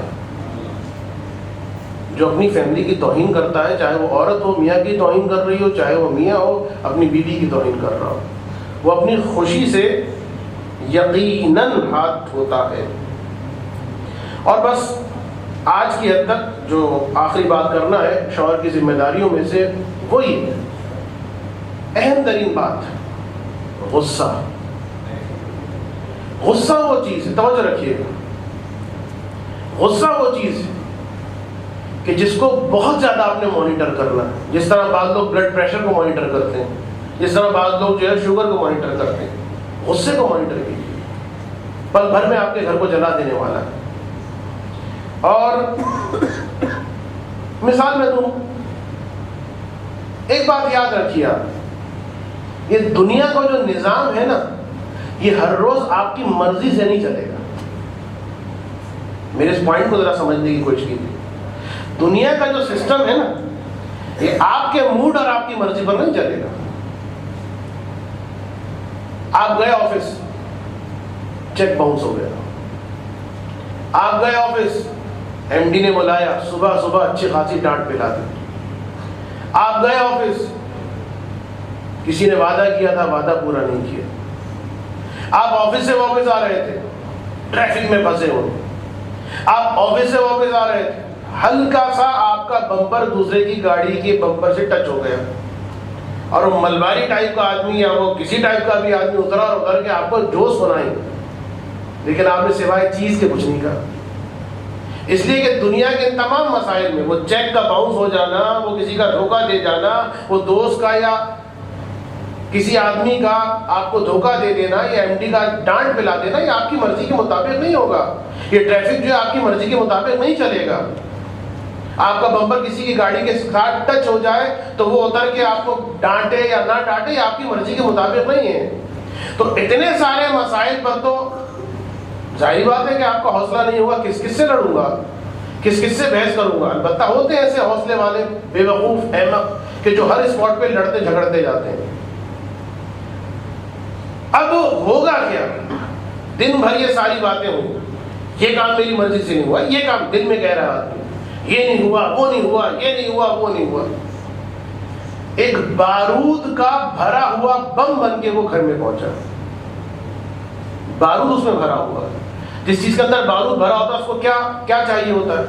ہلکی سی ایک تیر، ادھر تیری لگی اور ادھر دھماکہ. اب یہ بارود سے بھرا ہوا شوہر گھر میں پہنچا، دن بھر کا تھکا ہوا، اور خدا نہ کرے کوئی کام ذرا سا بھی اس کی غلطی کے اس کی مرضی کے مطابق نہ ہو. سارے کام ابھی ہوئے ہیں، مرضی کے مطابق نہیں ہوئے ہیں. آفس میں، سڑکوں میں، دکانوں میں، گھر میں آیا. مثلا فرض کیجئے کھانے میں ذرا نمک زیادہ تھا، فرض کیجئے ذرا گھر جو ہے ذرا بے منظم سا تھا، فرض کیجئے ذرا بچے جو ہے سامنے کھڑے ہوئے دھینگا مستی کر رہے تھے، فرض کیجئے کہ مثلا بچے کو ہوم ورک کرنا تھا، بیٹھا ہوا مثلا وہ گیم کھیل رہا. کوئی بھی ایسا کام جو مرضی کے مطابق نہیں تھا. بس ایک مرتبہ اب یہ آدمی جو ہے کیا بنے گا؟ بم بعد میں پھٹے گا، پہلے بنے گا اسرائیل. اور فلک اور افلاک کا انتقام، زمین و سماوات کا انتقام دنیا والوں سے تو نہ لے سکا، اب ان بچوں سے لے گا، اب اس بیوی سے لے گا کہ جن کا کوئی شیئر نہیں ہے ان تمام مسائل کے اندر، جن کا کوئی قصور نہیں ہے چیک کے باؤنس ہو جانے پر، جن کا کوئی قصور نہیں ہے اس ملباری کی گالیوں، کوئی قصور نہیں ہے ان کا. ذرا سی انہوں نے غلطی کی، بھرا ہوا آیا ایک مرتبہ. اب جو ہوا سلسلہ تو ایک مرتبہ اسے گالی دی، اسے مارا، اسے پٹخا، اسے پھینکا، دھینگا مچتی. اب یہاں پر دیکھیے بالکل وہی بات جو میں نے بیوی کے موقع پر بیان کی تھی، بیوی کی ذمہ داریوں کے موقع پر، کہ اگر یہاں پر بیوی ذرا عقل مند ہے، خاموش ہے، کچھ نہ بولے، بولنے دے جو بول رہا ہے، جو کچھ باہر نکالنا چاہتا ہے باہر نکال لے، خاموش ہے. اور جب اس کا پیٹ بھر جائے، اس لیے کہ یہ پرانے زمانے کی جو دانا خواتین ہوتی تھیں وہ کہتی تھیں کہ جب شوہر گھر میں آئے پہلے اس کا جو پیٹ کا جہنم ہے نا اسے بھر دو. بھوکی حالت میں وہ چڑچڑا ہوا ہوتا. کھانا حاضر ہونا چاہیے، یہ ایک ذمہ داری، کھانا حاضر ہونا چاہیے. اور رات کو یا جس وقت کھانا کھانے کے بعد وہ آرام کرے گا تو آرام کی جگہ بالکل اس کی پہلے سے پریزرو ہونی چاہیے، محفوظ ہونی چاہیے. اس لیے کہ دونوں چیزیں جو ہیں اس کو چڑچڑا اور غسیلہ بنا سکتی ہیں. اب شوہر آ رہا ہے، بھونک رہا ہے، معذرت کے ساتھ یہ لفظ میں کہہ رہا ہوں، بھونکنے کا لفظ تو بہت کم میں نے استعمال کیا. بھونک رہا ہے، بھونکنے دیجیے، بولنے دیجیے، غصہ نکالنے دیجیے. چیزیں توڑ رہا ہے نا. ایک دن کے بعد خود سر پکڑ کے بیٹھے گا، اتنی مہنگا میں نے جو آئٹم توڑ دیا، اتنا مہنگا ٹی وی میں نے توڑ دیا. خود کرنے دیں اس کو جو کرتا ہے. آپ آگے بڑھیں گی تو اور شیر ہو جائے گا. کرنے دیں جو کرتا ہے. اور پھر اس کے بعد جب پیٹ بھر جائے حضرت کا، جب تھوڑا آرام کر لیں، اپنی پسند کا کوئی ڈرامہ وغیرہ دیکھ لیں، تو پھر اس سے آپ کہیے کہ بھائی بات یہ تھی، یہ نہیں تھی. اور وہ کہیں کہ آپ نے یہ کیوں کیا. کہا آپ جواب دیں کہ آپ نے مجھے کہنے کا موقع ہی نہیں دیا، میری بات تو سنتے آپ بولتے چلے گئے، اصل مسئلہ یہ ہے، بات یہ یوں ہے، یوں ہے. اب یہ بیوی کی عقل مندی ہے. لیکن اگر خدا نہ کردا ادھر سے بم ہو وہاں سے پٹاخہ ہو، پھر تو یہ گھر بننے والا ہے بیروت، پھر تو یہاں پر تباہی آنے والی. اس لیے کہ یہاں سے ترکی بترکی جواب اور وہاں سے میزائل بارود، نہ معلوم کیا تھا. تو ہوگا کیا؟ لِتَسْكُنُوا إِلَيْهَا کو معذرت کے ساتھ پھینک دیا جائے گا. یہ جو اتنی زیادہ آپ نے چاہ کے ساتھ شادی رچائی، گھر بنایا، اپنے ہی ہاتھوں اپنے گھر کو جہنم کا بنا دیا آپ نے، تو بس بات ختم ہونے والی. کہ یاد رکھیے اس موقع پر، اب شوہر کے لیے میں کہہ رہا ہوں، بیوی کا تو بتا دیں کہ وہ خاموش ہے، خود شوہر کو یا کسی کو بھی، سب کے لیے میں بتا رہا ہوں، اگر آپ کو کبھی غصہ آئے، غصے کا بہت آسان علاج ہے آسان یعنی مشکل ہے بٹ ویری ویری آسان، یعنی کچھ بہت زیادہ خرچ کرنا نہیں پڑے گا، خاموش۔ غصے کے موقع پر اگر آپ خاموش رہ جائیں تو بہت سارے مسائل خود بخود ختم ہو جائیں گے۔ رسول خدا فرماتے ہیں اگر تم میں سے کسی کو غصہ آ جائے تو فوراً خاموش ہو جائے، اس لیے کہ خاموشی جو ہے وہ غصے کی آگ کو دبا دیتی ہے، ختم تو نہیں کرے گی، دبا دے۔ میں ایک واقعہ سنانا چاہتا تھا لیکن اس واقعے کی ڈیٹیل میں نہیں جاؤں گا، صرف ایک اس کا جملہ اور اس کے بعد 2-3 باتیں کہ غصہ جب آئے آپ کو، ایک خاموشی کی میں نے بات کی، اور اگر خاموشی اختیار کر کے آپ نے اپنے غصے پہ ٹرائی کیجیے کبھی، تجربہ مفت ہے، غصے پہ آپ نے کنٹرول کر لیا، آ رہا تھا شدید غصہ، خاموش ہے، 1 گھنٹہ لگا اس کو بجھاتے بجھاتے لیکن ختم ہو گیا غصہ۔ اس سے زیادہ لذیذ ترین احساس، لذیذ ترین میں نے اس لیے کہا کہ امام فرماتے ہیں کہ وہ لقمہ لذیذ ترین ہوتا ہے کہ جب انسان غصے کے گھونٹ کو پی جائے، جب انسان غصے کو دبا لیتا ہے تو یہ وہ غصے کو دبانا دنیا کے ہر لقمے سے زیادہ لذیذ ترین ہوتا ہے۔ اور غصے کو روکنا اور کنٹرول کرنا شروع میں بہت مشکل لگے گا۔ دیکھیے میں یہ باتیں جو کہہ رہا ہوں آپ کو دیر لگ رہی ہے، لیکن یاد رکھیے کہ ان باتوں کو اگر آپ سمجھ گئے تو انشاءاللہ آپ کے گھر جو ہے خدا نے چاہا بحق زہرا بحق رسول خدا اس قسم کی پریشانیوں سے بچ جائیں گے کہ بعد میں جب یہ چیزیں آگے بڑھتی ہیں تو پھر واپسی کی کوئی راہ نہیں ہوتی۔ کہ غصہ جب انسان کو آئے اور غصے پر جب انسان کنٹرول کر لے تو یہ لذیذ ترین لقمہ ہوتا ہے ایک انسان کے لیے۔ روایت کا جملہ ہے کہ ایک نبی جو تھے وہ جا رہے تھے، میں بتانا یہ چاہتا ہوں اس روایت سے کہ یہ جو لگتا ہے نا کہ مشکل ہوگا، نہیں مشکل نہیں ہے، مشکل لگتا ہے ہوتا نہیں۔ سنیے گا، ایک نبی سے خدا نے کہا کچھ 3-4 کام دیے کہ بھئی آج صبح گھر سے نکلنا تو یہ 3-4 کام کرنا۔ بڑی دلچسپ روایت ہے، کبھی موقع ملا پوری پڑھوں گا، وقت ختم ہو گیا لہٰذا ایک ہی جملہ جو میرے متعلق موضوع سے متعلق۔ مثلا ایک حکم اس نبی کو یہ دیا گیا تھا کہ جب گھر سے باہر نکلنا تو جو پہلی چیز تمہیں دکھائی دے اسے کھا لینا۔ نبی گھر سے باہر نکلے، پہلی چیز جو دکھائی دی وہ کیا؟ ایک پہاڑ، ایک چٹان۔ حکم کیا تھا؟ کھا لینا، چٹان کھا لینا، کوئی بات نہیں، خدا کا حکم۔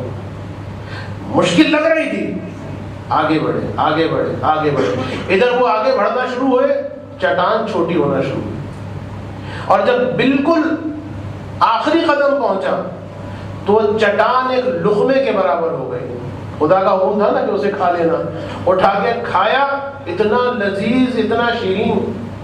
بعد میں خدا نے بتایا کہ میرے نبی یہ غصہ تھا کہ جو شروع میں بہت بڑا لگتا ہے، پہاڑ کی مانند لگتا ہے، ایک چٹان کی مانند لگتا ہے کہ کتنا مشکل ہوگا، کیسے کنٹرول کروں گا، لیکن جب ایک مرتبہ کنٹرول کر کے کوئی اسے برداشت کر لے، تحمل کر لے، تو پھر جو لذت اسے ملے گی اس سے زیادہ لذت کسی اور چیزوں سے نہیں ملے گی۔ دوسری چیز آپ ہمیشہ ذہن میں رکھیے، ایک نظریہ بنا لے اپنا، ایک عقیدہ بنا لے اپنا کہ اللہ کو مجھ پر اس سے کہیں زیادہ قدرت حاصل ہے، قوت حاصل ہے، جتنی قوت مجھ کو اپنے بچوں، اپنی بیوی اور اپنے ماتحتوں پر ہے۔ آفس میں ماتحتوں پر غصہ آ گیا نا، اس لیے کہ دیکھیے جب انسان کسی کو کمزور سمجھتا ہے اسی وقت اس پر غصہ کرتا ہے۔ اگر کسی کو کمزور نہ سمجھے، بھائی باس پہ غصہ کیوں نہیں آتا؟ آیا کبھی؟ غصہ آتا ہے، اظہار نہیں ہوتا، دبا لیا جاتا ہے۔ کیوں؟ اس لیے کہ وہ کمزور نہیں ہے، سیٹ کر دے گا 1 منٹ میں آپ کو، خاموش۔ تو جہاں پر آپ کسی کو کمزور سمجھیں گے وہاں پر اسی وقت آپ غصہ کریں گے۔ جہاں کسی کو آپ نے سمجھا کہ وہ کمزور نہیں ہے، اب بیوی تو بیچاری کمزور ہے، بچے تو کمزور ہیں، وہ ماتحت تو کمزور ہے، لیکن بعض اوقات خود وہ شخص کمزور ہوتا ہے، اس کے پیچھے اگر کوئی بہت بڑا مضبوط آدمی ہو، یہ ایم ڈی کا بڑا چہیتا کزن ہے، کریں گے غصہ اس پہ، اس کے تھپڑ بھی کھائیں گے آپ، کہیں گے بیٹا ایک اور مار لے شاید تنخواہ بڑھ جائے۔ تو بات یہ ہے کہ جب آدمی کمزور سمجھتا ہے، ذہن میں نظریہ اعتقاد بنا لے کہ اللہ مجھ پر کہیں زیادہ قوی اور طاقتور ہے جتنا میں اپنے بچوں پر، اپنی بیوی پر قدرت رکھتا ہوں، طاقت رکھتا ہوں۔ اور خدا ہی نے فرمایا ارحموا ترحموا، تم اگر کسی پر رحم کرو گے خدا تم پر رحم کرے گا۔ ایک وقت آئے گا کہ خدا کے سامنے آپ بے بس ہوں گے۔ نہج البلاغہ کا جو پورشن میں نے پڑھا، تو اس عذاب سے بچانے والی چیزوں میں سے ایک چیز یہ بھی ہے، غصہ آ رہا ہے، قابو ہے، قدرت ہے، لیکن نہیں کر رہے غصہ خدا کی خاطر۔ تو جب آپ خدا کے سامنے جائیں گے، خدا بند عالم قادر ہوگا آپ پر عذاب کرنے پر، لیکن کہے گا پروردگار کہ تو نے دنیا میں میری وجہ سے، میرے خوف سے اپنی بیوی پر غصے کا اظہار نہیں کیا، اپنے بچوں پر غصے کا اظہار نہیں کیا۔ ہاں جہاں کوئی حرام ہو رہا ہو، جہاں کوئی ایسی بات ہو رہی ہو کہ جہاں پر بہرحال غصہ کرنا ضروری ہے کہ وہ حرام کام نہ کرے، وہ ایک الگ بات ہے، وہ ایک امر بالمعروف کی الگ بات ہے، لیکن بلا وجہ کا غصہ کرنا۔ تو بس آخری بات کہ اگر گھر کی میاں بیوی کی یہ تو میں کی بکواس، الفاظ میں سخت استعمال کرتا ہوں، اگر گھر کی میاں گھر میں اور گھر کے میاں بیوی کی تو میں کی بکواس، شوہر کے تماچے، بیوی کی آنکھوں اور سسکیوں کے تصور کے ساتھ ایک بچہ اس گھر میں اگر زندگی گزارے گا تو آپ خود سمجھ سکتے ہیں اس بچے کا مستقبل کیا ہوگا، اس بچے کی قدرتی صلاحیتیں کہاں جائیں گی، اور اس بچے کا کانسیپٹ خود آگے چل کر دوسروں کے بارے میں کیا ہوگا۔ میں خدا سے دعا کرتا ہوں کہ خدا بند عالم بحق زہرا و ابیہا و بعلہا و بنیہا و سر المستودع فیہا ہمارے گھروں کو سکون کا گہوارہ بنا دے، ہمارے گھروں کو تربیت کی ایک آماجگاہ بنا دے، اور جو بھی رشتے ہمارے گھروں کے اندر موجود ہیں، ماں باپ کے اولاد کے ساتھ، اولاد کے ماں باپ کے ساتھ، میاں بیوی کے ایک دوسرے کے ساتھ، ان تمام رشتوں کے اندر محبت کو استوار فرما دے۔ اور میں آج اسپیشلی ایک تحفہ سمجھ لیجیے، تحفے کے عنوان سے ایک دعا لے کر آیا ہوں، بہت مختصر سی، کہ علامہ مجلسی علیہ الرحمن، شب جمعہ کی یہ دعا ہے، علامہ مجلسی علیہ الرحمن خود لکھا کہ جب میں نے اس مختصر اور پرمعنی دعا کو پڑھا شب جمعہ، اور اگلی شب جمعہ پڑھا اور پڑھنے لگا، تو مجھے آواز آئی کہ اے مجلسی، ابھی کرامن کاتبین یعنی ابھی فرشتے، وہ جو تو نے گزشتہ شب جمعہ اس دعا کو پڑھا تھا اس کے ثواب کے لکھنے سے فارغ نہیں ہوئے ہیں، کہ تو نے دوبارہ اس دعا کو شروع کر دیا، یعنی فضیلت کا بیان کرنا تھا۔ وہ دعا میں پڑھ رہا ہوں، اس کے بعد پھر ہماری جو دوسری دعائیں ہیں انشاءاللہ اس کو میں پڑھوں گا۔ اللہم صلی علی محمد و آل محمد، بسم اللہ، الحمدللہ، من اول الدنیا الی فنائها ومن الآخرة الی بقائها، الحمدللہ علی کل نعمہ، واستغفر اللہ من کل ذنب واتوب الیہ یا ارحم الراحمین۔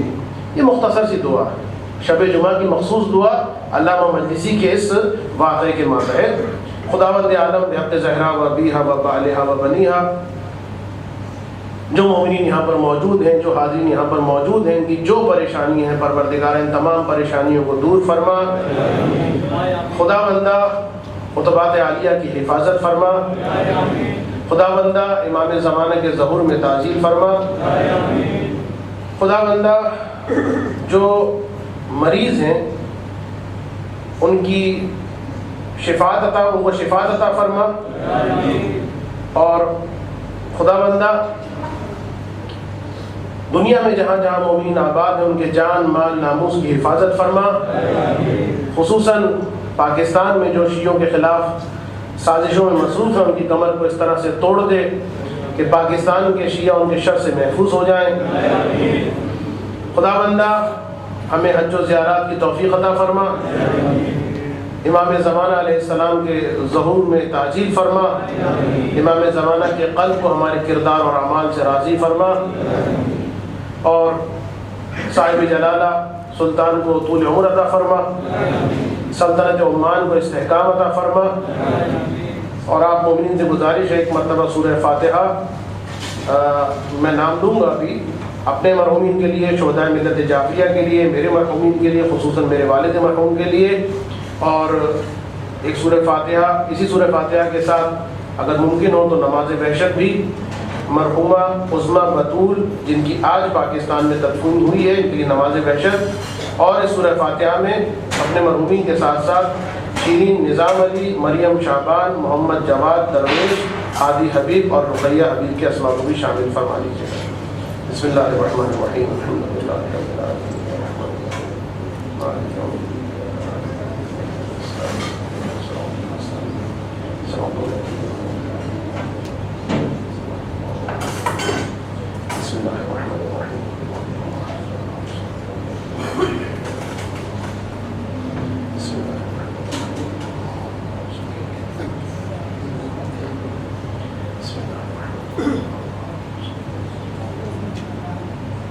ربنا تقبل منا انك انت السميع العليم، متوجہ زیارت۔